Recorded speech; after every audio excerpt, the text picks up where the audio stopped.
Jai Gurudev children, how are you all?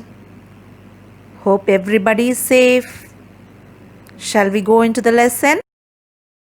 I am back to meet you all with the continuation of the lesson, geography lesson, maps. You already learnt the key concepts in the previous part itself. I explained all the key concepts using the comic. Did you all remember? Now again, these key concepts will be just a revision for you as you have learnt everything already. Okay. Key concepts, introduction. Maps are a representation of a part of the earth or the earth as a whole according to a scale. We can't flatten a round shape completely, so it is impossible to have an accurate scale. Maps are useful for a number of purposes. When many maps are grouped together in a book, the book is called an atlas. It has number of facts related to the maps and the areas or themes the maps represent.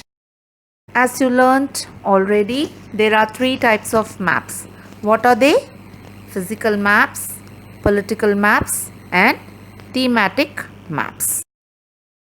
Physical maps. Maps that show the natural features of the earth like mountains, rivers, plateaus, hills, etc. are known as physical maps or relief maps.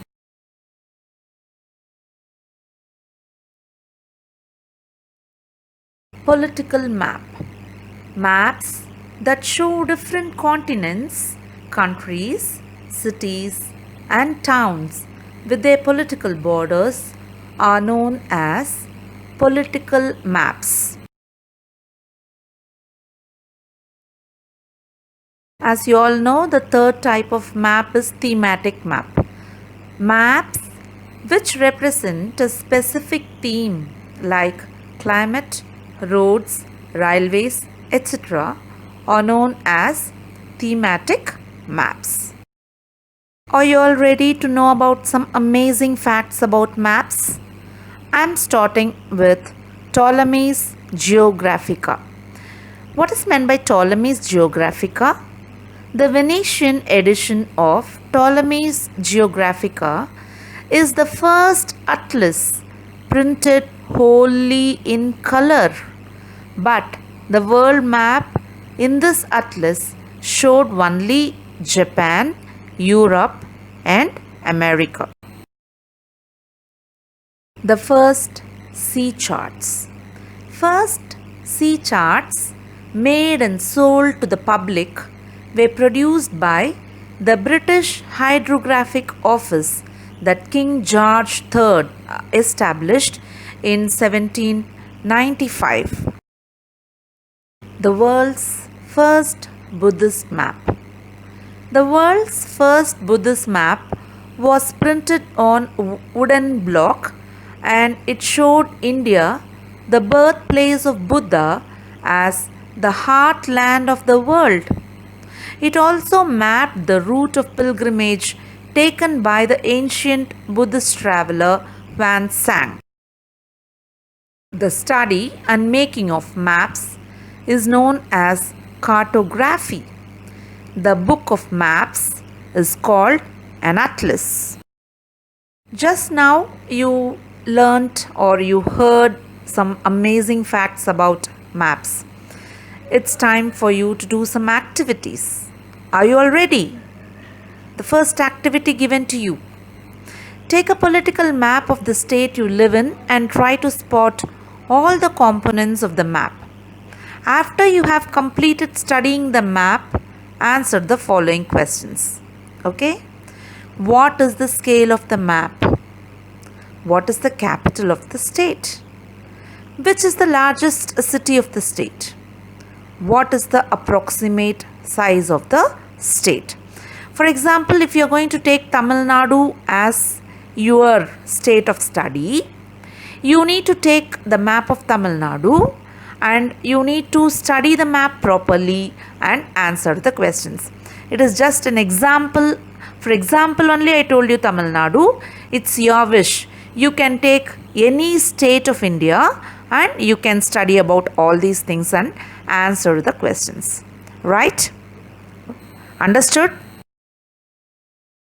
Now it is the second activity assigned to you. In the previous one, I asked you to read a political map and answer the questions. This activity is about reading a physical map. Okay, you need to take a physical map of any country of your choice and study the components of the map. Now answer the following questions. What is the scale of the map? Which is the longest mountain chain in the country? What is the average height above sea level of the country? Which is the longest river in the country? What is the approximate length of the longest river? These are the questions you need to answer after studying the components of the map of your chosen country. But I feel that you could choose India itself because it's always good to know about our country first.